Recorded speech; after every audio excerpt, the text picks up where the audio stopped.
Perkenalkan, saya Febranis dengan NIM belakang 099. Halo, perkenalkan saya Gayatri Santi dengan NIM belakang 788. Halo, perkenalkan saya Malina Zuta Zakri dengan NIM belakang 382.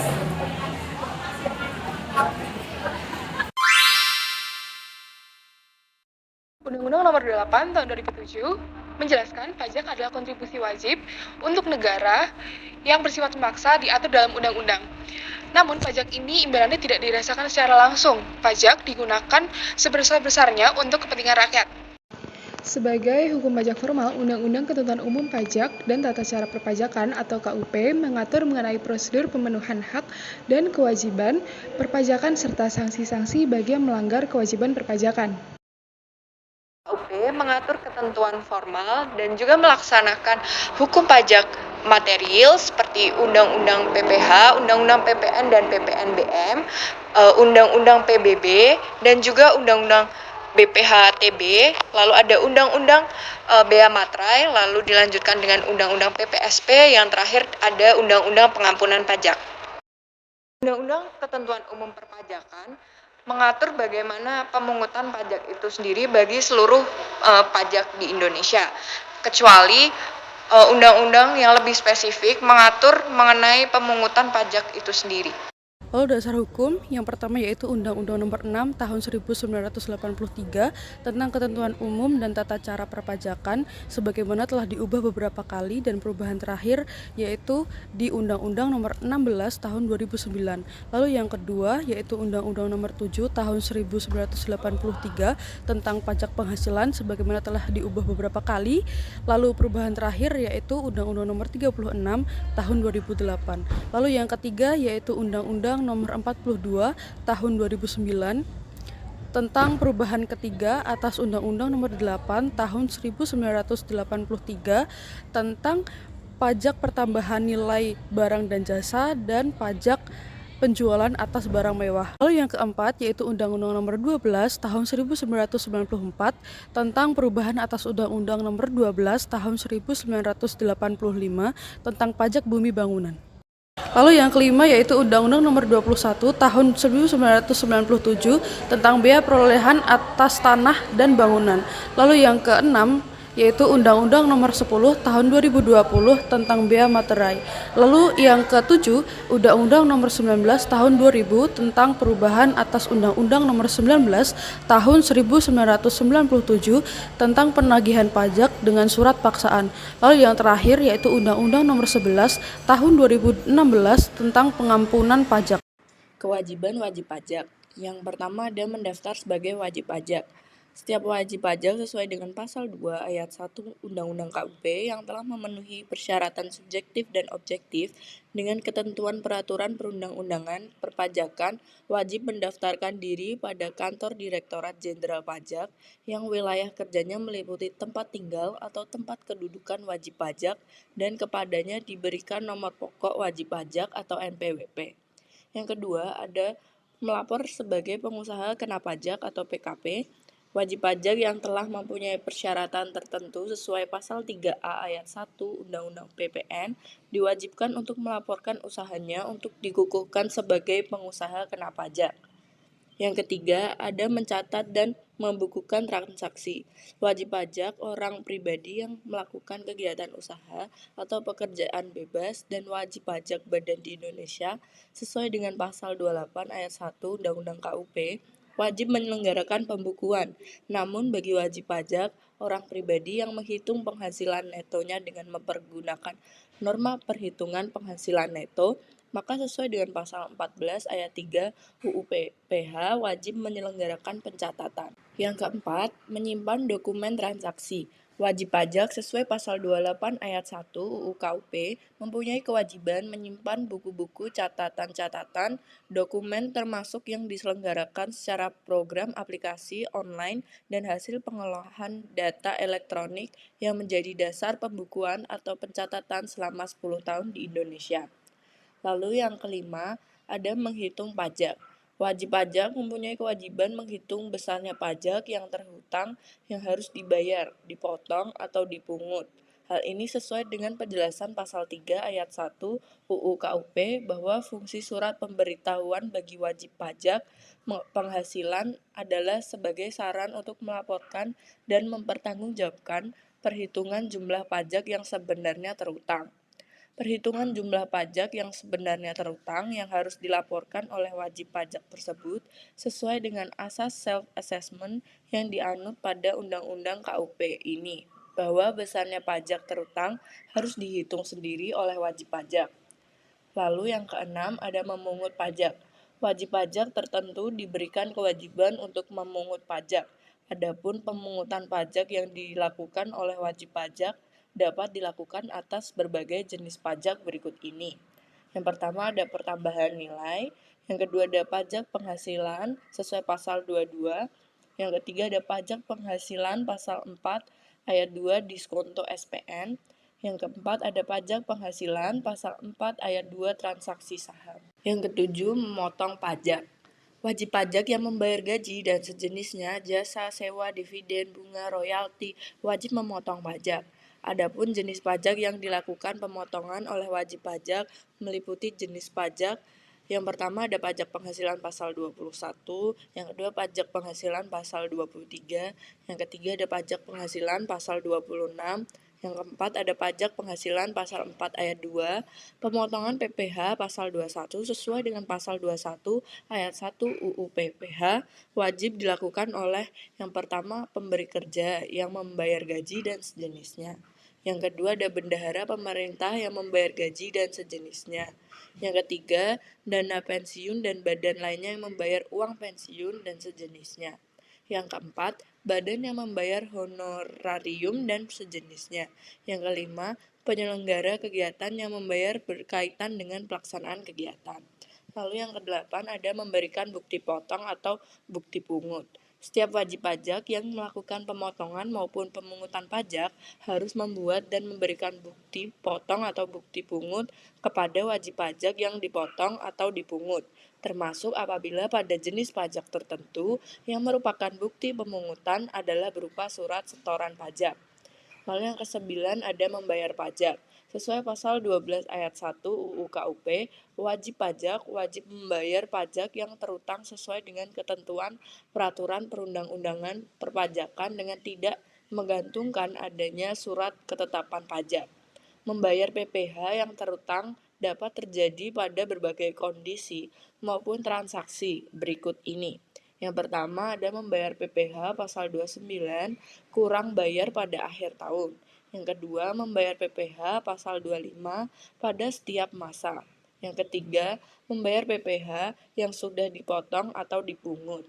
Yang keempat, membayar PPh pada berbagai transaksi. Yang ke-10, melaporkan pajak. Sesuai dengan pasal 3 ayat 1 UU KUP, wajib pajak wajib mengisi surat pemberitahuan dengan benar, lengkap, dan jelas dalam bahasa Indonesia dengan menggunakan huruf Latin, angka Arab, satuan mata uang rupiah, dan menandatangani serta menyampaikannya ke kantor Direktorat Jenderal Pajak, tempat wajib pajak terdaftar atau dikukuhkan, atau tempat lain yang ditetapkan oleh Direktur Jenderal Pajak. Fungsi surat pemberitahuan bagi wajib pajak penghasilan adalah sebagai sarana untuk melaporkan dan mempertanggungjawabkan perhitungan jumlah pajak yang sebenarnya terutang dan untuk melaporkan tentang yang pertama, pembayaran atau pelunasan pajak yang telah dilaksanakan sendiri dan atau melalui pemotongan atau pemungutan pihak lain dalam 1 tahun pajak atau bagian tahun pajak. Yang kedua, penghasilan yang merupakan objek pajak dan atau bukan objek pajak. Yang ketiga, harta dan kewajiban. Yang ke-11, meminjamkan dokumen saat pemeriksaan pajak. Wajib pajak yang dilakukan pemeriksaan pajak harus memperlihatkan atau meminjamkan buku-buku, catatan-catatan, dan dokumen-dokumen yang berkaitan dengan kegiatan usaha atau pekerjaan bebas wajib pajak yang terutang pajak apabila dipandang perlu oleh pemeriksa. Wajib pajak yang pertama dilayani oleh petugas pajak. Wajib pajak berhak untuk dilayani dalam memperoleh NPWP, PKP Prasarana Pajak, membayar pajak, melaporkan pajak, dan mendapatkan keterangan. Yang kedua yaitu dibimbing petugas pajak dalam menghitung dan melaporkan baik melalui penyuluhan, bimbingan, atau pelatihan. Yang ketiga diberi penjelasan sengketa pajak. Wajib pajak punya hak untuk mendapat penjelasan sebab terjadi sengketa pajak yang dipermasalahkan oleh petugas. Yang keempat, diselesaikan sengketa pajak tepat waktu. Sengketa dapat terjadi dengan pemerintah. Petugas pajak berfungsi sebagai penalti pemeriksaan pajak, jurusita, atau petugas umum dan akan diselesaikan secara adil. Yang kelima, dikembalikan kelebihan pajaknya sesuai pasal 11 ayat 1 UU KUP atas pajak yang lebih dibayar atau lebih dipotong atau dipungut, maka wajib pajak berhak mendapatkan pengembalian dari pemerintah melalui mekanisme tertentu. Yang keenam, diberikan imbalan bunga sesuai pasal 1 angka 39 UU KUP bahwa surat keputusan pemberian imbalan bunga dapat diberikan kepada wajib pajak. Berbagai penyebab bahwa wajib pajak mempunyai hak untuk diberikan imbalan bunga antara lain adalah atas ketetapan pajak yang sudah dibayar, keberatan atau bandingnya dikabulkan. Ketujuh, diberikan pengurangan pajaknya bagi wajib pajak yang mengalami perubahan keadaan atau kegiatan usaha dapat diberikan pengurangan besar pajaknya yang harus diangsurnya sesuai pasal 2 Peraturan DJP nomor per 10 garing PJ garing 2009 bahwa wajib pajak dapat diberikan pengurangan PPh sampai 25%. 8. Membetulkan kesalahan laporannya. Sesuai pasal 8 ayat 1 UU KUP, bagi wajib pajak yang mengalami kekeliruan dalam pengisian surat pemberitahuan yang dibuat oleh wajib pajak itu sendiri, maka wajib pajak masih berhak untuk melakukan pembetulan atas kemauan sendiri, dengan syarat Direktur Jenderal Pajak belum mulai melakukan tindak pemeriksaan. 9. Memberitahukan kesalahan laporannya sesuai pasal 8 ayat 4, walaupun Direktur Jenderal Pajak telah melakukan pemeriksaan tetapi belum menerbitkan surat ketetapan pajak kepada wajib pajak yang telah maupun yang belum membetulkan surat pemberitahuan, masih diberikan kesempatan untuk mengungkapkan ketidakbenaran pengisian surat pemberitahuan yang telah disampaikan. Dapat berupa surat pemberitahuan tahunan atau surat pemberitahuan masa untuk tahun-tahun atau masa yang diperiksa. 10. Menuntut pemberian sanksi pada petugas pajak sesuai pasal 36A ayat 1-4 UU KUP bahwa petugas pajak yang terbukti melakukan tindak luar kewenangannya yang menentukan diri petugas, maka wajib pajak mempunyai hak untuk menuntut kepada yang berwenang termasuk kepada Direktorat Jenderal Pajak. Yaitu direhabilitasi nama baiknya. Sesuai pasal 18 ayat 3 Keputusan DJP nomor KEP-218-PJ-2003 dalam hal gugatan penanggung pajak dikabulkan oleh pengadilan dan putusan pengadilan tersebut telah memperoleh kekuatan hukum tetap. Penanggung pajak dapat menunjukkan permohonan rehabilitasi nama baik. Yang ke-12, mendapatkan fasilitas perpajakan. Bagi wajib pajak yang memenuhi persyaratan tertentu seperti wajib pajak di kawasan berikat, di kawasan daerah terpencil, yang menjual sahamnya pada bursa efek, wajib pajak kecil atau mikro, dan masih banyak lainnya berhak mendapatkan berbagai fasilitas perpajakan sesuai dengan ketentuan perundangan yang berlaku. NPWP dan PKP. Seseorang yang menurut undang-undang memiliki hak dan kewajiban perpajakan, maka harus memiliki NPWP dan atau PKP. Nomor pokok wajib pajak atau NPWP adalah dokumen administratif yang menjadi tanda pribadi dalam pelaksanaan wajib pajak yang terdiri dari 15 digit dengan keterangan kode perpajakan dan keterangan kode administrasi. Fungsi NPWP yang pertama yaitu sarana administrasi perpajakan, yang kedua yaitu identitas wajib pajak, yang ketiga yaitu menjaga ketertiban administrasi perpajakan, lalu yang terakhir persyaratan dalam pelayanan umum yang terdiri dari pembuatan paspor, kredit bank, dan lelang. Pengusaha kena pajak atau PKP adalah pengusaha yang melakukan penyerahan barang kena pajak dan atau penyerahan jasa kena pajak yang dikenakan pajak berdasarkan Undang-Undang PPN tahun 1984 dan perubahannya.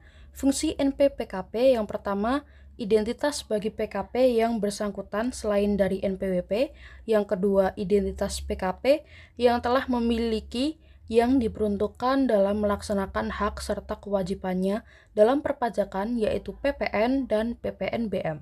Yang terakhir yaitu pengawasan dalam sarana administrasi perpajakan.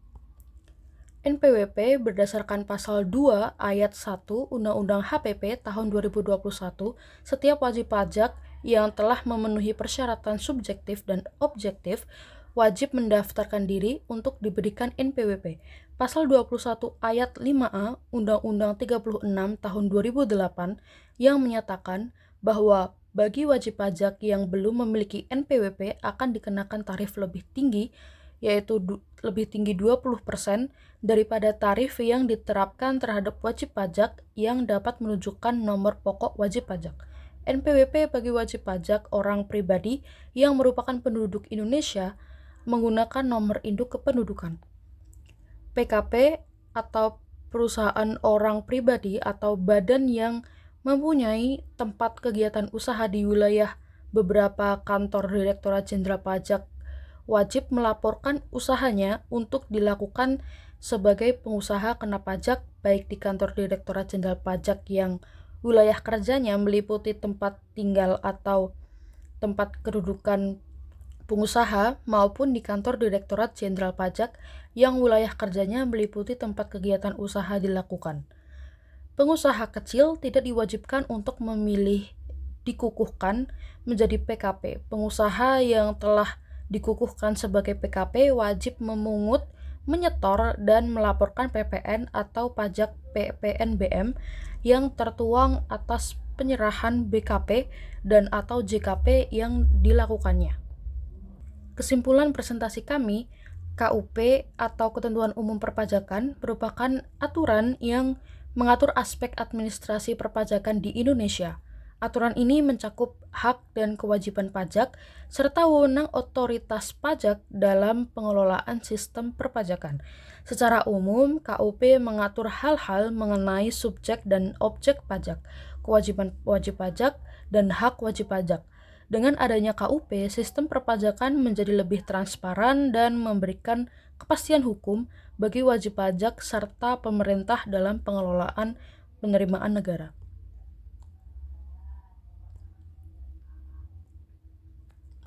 Sekian penjelasan dari kelompok 7 mengenai ketentuan umum perpajakan. Terima kasih.